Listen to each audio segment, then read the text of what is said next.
ಸ್ನೇಹಿತರೆ ನಮಸ್ತೆ. ನಾನು ನಿಮ್ಮ AT ವೆಂಕಟೇಶ್ ಪ್ರಭು.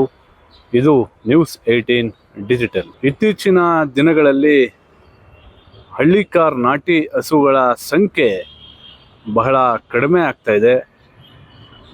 ನಾವು ಸಾಮಾಜಿಕ ಮಾಧ್ಯಮದಲ್ಲಿ ಅಲ್ಲಲ್ಲಿ ಕೆಲವೊಂದು ವಿಡಿಯೋಗಳನ್ನು ನೋಡ್ತೇವೆ. ಅವರು ಅಷ್ಟು ಹಸುಗಳನ್ನು ಸಾಕಿದ್ದಾರೆ, ಇವರು ದೊಡ್ಡ ಫಾರ್ಮ್ ಹೌಸನ್ನು ಮಾಡಿದ್ದಾರೆ, ನಾಟಿ ಹಸುಗಳ ಸಂಖ್ಯೆ ಹೆಚ್ಚಾಗ್ತಾ ಇದೆ ಎನ್ನುವಂಥ ಮಾಹಿತಿಯನ್ನು ನಾವು ಸಾಮಾಜಿಕ ಮಾಧ್ಯಮದಲ್ಲಿ ಗಮನಿಸ್ತೇವೆ.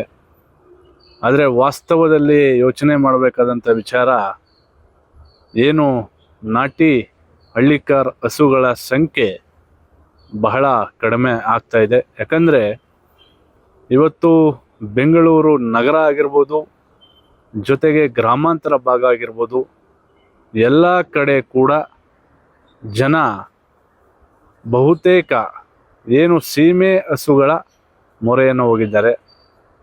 ಯಾಕಂದರೆ ಇವತ್ತು ರೈತರ ಬದುಕು ಕೂಡ ಬಹಳ ಕಷ್ಟ ಆಗಿರ್ತಕ್ಕಂಥದ್ದು.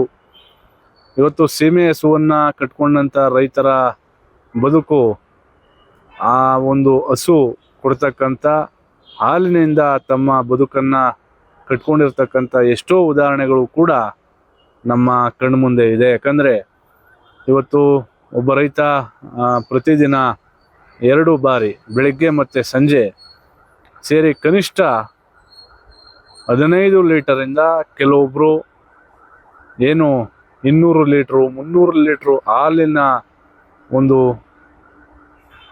ಲೀಟರ್ಗಳನ್ನು ಹಾಕುವ ಮೂಲಕ ತಮ್ಮ ಬದುಕನ್ನು ಇವತ್ತು ಕಟ್ಕೊಂಡಿದ್ದಾರೆ. ಆದರೆ ಈ ನಡುವೆ ಏನು ನಾಟಿ ಹಸುಗಳ ಆರೈಕೆ ಬಹಳ ಕಡಿಮೆ ಆಗ್ತಾ ಇದೆ. ಅದರಲ್ಲೂ ವಿಶೇಷವಾಗಿ ಏನು ಹಳ್ಳಿಕಾರ್ ತಳಿ ಅಂತ ಏನು ನಾವು ಕರಿತೇವೆ, ಆ ಹಳ್ಳಿಕಾರ್ ತಳಿಯ ಹಸುಗಳನ್ನು ರೈತರು ಸಾಕೋದನ್ನು ಬಿಟ್ಟಿದ್ದಾರೆ. ಯಾಕಂದರೆ ಹಿಂದೆ ಎಲ್ಲ ನಾಟಿ ಹಸುಗಳನ್ನು ಏನು ಸಾಕ್ತಾಯಿದ್ರು ರೈತರು, ತಮ್ಮ ಜಮೀನನ್ನು ಉಳುಮೆ ಮಾಡಲಿಕ್ಕೆ, ಜೊತೆಗೆ ಎತ್ತಿನ ಗಾಡಿಗಳನ್ನು ಇಟ್ಕೊಂಡಿದ್ರು.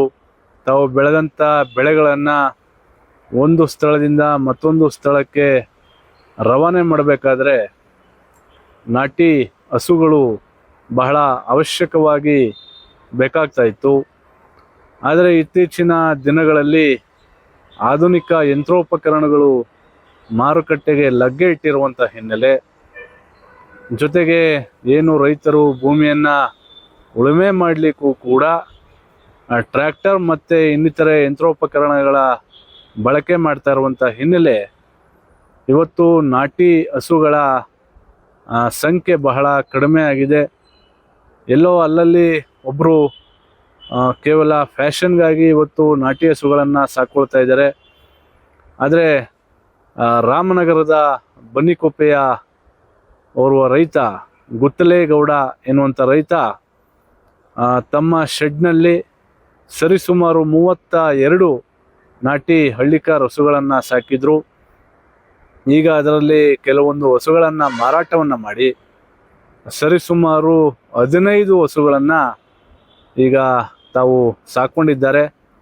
ಇದರಿಂದ ತಮ್ಮ ಬದುಕನ್ನು ಬಹಳ ಉತ್ತಮವಾಗಿ ಕಟ್ಕೊಂಡಿದ್ದಾರೆ. ಏನು ಪ್ರತಿನಿತ್ಯ ಅವುಗಳಿಗೆ ಬೇಕಾದಂಥ ಆಹಾರವನ್ನು ಪೂರೈಕೆ ಮಾಡ್ತಾ ಅವುಗಳನ್ನು ಬಹಳ ಅಚ್ಚುಕಟ್ಟಾಗಿ ಸಾಕಾಣಿಕೆ ಮಾಡ್ತಾ ಇದ್ದಾರೆ.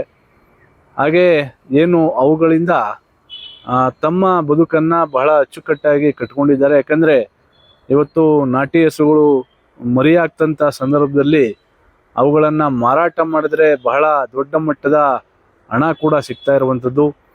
ಹೆಣ್ಣು ಕರು ಆದರೆ 50,000, ಗಂಡು ಕರು ಆದರೆ 1 ಲಕ್ಷದವರೆಗೂ ಕೂಡ ಇವತ್ತು ಮಾರುಕಟ್ಟೆಯಲ್ಲಿ ನಾಟಿ ತಳಿಯ ಹಸುಗಳಿಗೆ ಬೆಲೆ ಇರುವಂಥದ್ದು.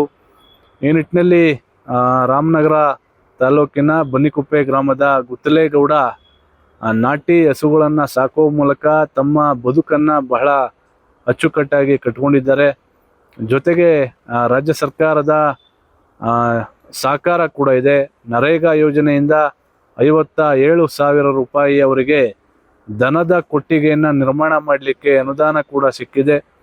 ಇದು ಕೂಡ ಅವರಿಗೆ ಎಲ್ಲೊಂದು ಕಡೆ ಬಹಳ ಸಹಕಾರಿಯಾಗಿದೆ. ಹಾಗಾಗಿ ಎಲ್ಲರೂ ಕೂಡ ನಾಟಿ ತಳಿಯ ಹಸುಗಳನ್ನು ಸಾಕಾಣಿಕೆ ಮಾಡಿ ಇದರಿಂದ ನಮ್ಮ ಪರಂಪರೆ ಉಳಿಯುವ ಜೊತೆಗೆ ತಮ್ಮ ಬದುಕು ಕೂಡ ಹಸನಾಗ್ತದೆ ಎನ್ನುವಂಥ ಮಾತನ್ನು ಸ್ವತಃ ಗುತ್ತಲೇಗೌಡ ಮಾತನಾಡಿದ್ದಾರೆ. ಹಳ್ಳಿಕಾರ ದನ ಕೂಡ ನಾವು ಹಿಂದೆ ಏನು ವ್ಯವಸಾಯ ಅದು ಇದು ಮಾಡ್ತಿದ್ದೋ ಏನರಲ್ಲಿ ಏನು ಫಲ ಏನು ಆದಂಗೆ ಆಗಲಿಲ್ಲ. ಅದಕ್ಕೆ ಏನೇ ಬೇಡ ಅಂದ್ಬಿಟ್ಟು ಈ ನಾಟಿ ಹೆಸನೇ ಸಾಕು ಅಂದ್ಬಿಟ್ಟು ಇವಾಗ ನಮ್ಮ ತಂದೆ ಸಾಕ್ತಿರೋ 1-2 ಮಡಿಕೋತಿದ್ರು, ಒಂದೊಂದು ಕರ ಮಾರ್ಕೋತಿದ್ರು. ಅವಾಗ ಇಷ್ಟು ನಮಗೆ ಕಲೆ ಇರಲಿಲ್ಲ. ನಮ್ಮ ತಂದೆ ಕಾಲದಿಂದನೂ ಕಟ್ತಿದ್ರು, ಆದರೆ ಇಷ್ಟು ಕಲೆ ಇರಲಿಲ್ಲ. ಇವಾಗ ನಾನು ಬುದ್ಧಿ ಬಂದ್ಮೇಲೆ ಎಲ್ಲ ಉದ್ಯೋಗನೂ ಮಾಡಿ ಏನೂ ಆಗಲಿಲ್ಲ, ನಾಟಿ ಹೆಸನೇ ಮಾಡುವ ಅಂದ್ಬಿಟ್ಟು ನಾಟಿ ಹೆಸರಿನ ಸೇವೆ ಮಾಡ್ತಾ ಇದ್ದೀನಿ. ಇದರಿಂದ ಒಳ್ಳೆ ಉದ್ಯೋಗ ಅದಣ ಆಯ್ತಾ. ಒಂದು ಹೆಣ್ಗಾರ ಇದ್ರೆ 50,000, ಒಂದು ಗಂಡುಗಾರ ಇದ್ರೆ 1 ಲಕ್ಷ. ಅದಕ್ಕೆ ಕಮ್ಮಿಗೆ ಏನಿಲ್ಲ ಇಲ್ಲಿ ಆಯ್ತಾ. ಇದಕ್ಕೇನು ತಿಂಡಿ ಏನು ಸಾನೆ ಏನು ಬೇಕಾಗಿಲ್ಲ. ಸಣ್ಣ ಕರುಗಳಿಗೆಲ್ಲ ಒಂದಿಷ್ಟು ತಪ್ಪ ಸಾಯಂಕಾಲ ತಿಂಡಿ ಕೊಟ್ಟರೆ ಆಯಿತು. ಬೆಳಗ್ಗೆ ಹೊಡ್ಕೊಂಡು ಹೋದ್ರೆ ಸಾಯಂಕಾಲ ಗಂಟ ಇರ್ತವೆ, ಆಚೆ ಕಡೆ ಮೇಯ್ತಾ ಇರ್ತವೆ. ಹಿಡ್ಕೊಂಡು ಕಟ್ಟಿದ್ರೆ ಒಂದೊಂದು ತಪ್ಪು ಹುಲ್ಲು ಹಾಕಿದ್ರೆ ಮುಗೀತು. ಇಷ್ಟೇ. ಇದರಲ್ಲೇನು ಲಾಸ್ ಅಂತೂ ಆಗುವಂಥದ್ದು ಏನೂ ಇಲ್ಲ ಅಣ್ಣ. ಕರೆಂಟ್ ಇದು 5 ಗಂಟೆ ಆಗೋಯ್ತು, ಹಾಲು ಕರಿಬೇಕು, ಬಾವು ಆಗೋಯ್ತದೆ, ಏನೋ ಸಮಸ್ಯೆನೂ ಇಲ್ಲ. ಟೈಮಿಂಗ್ಸು ಪ್ರಕಾರ ಏನೂ ಇಲ್ಲ.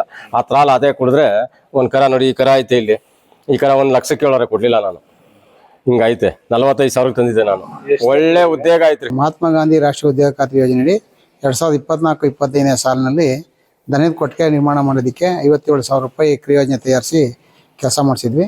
ಅವ್ರಿಗೆ 52,000 ರೂಪಾಯಿ ಈಗ ಪೇಮೆಂಟ್ ಮಾಡಿದ್ದೀವಿ. ಅದರಲ್ಲಿ ಉದ್ಯೋಗ ಕೂಲಿ ಬಂದು 8,500 ರೂಪಾಯಿ ಇದೆ, ಮತ್ತು ಸಾಮಗ್ರಿ ವೆಚ್ಚ 42,000 ರೂಪಾಯಿ ಕೊಟ್ಟಿದ್ದೀವಿ.